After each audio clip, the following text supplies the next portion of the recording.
Today, boys and girls, at your word center, you are going to play a game called Memory Match. Now, if you watch here on the screen, you're going to select two cards. You're going to click on it and drag it to its side. This is the contraction its, and we're looking for its match would be it is. So we're going to remove this. Oh, you have.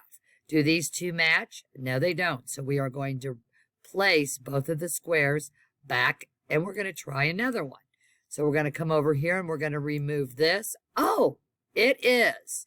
Now, where was its? I believe it's up here. Very good. It is a match. So that is my first match. So you're going to come over here, and you're going to write it. You're going to write right over here in the line. You're going to type in it is and its. Or you may write it with your finger. That's what your activity will be today. You'll have 8 matches in all.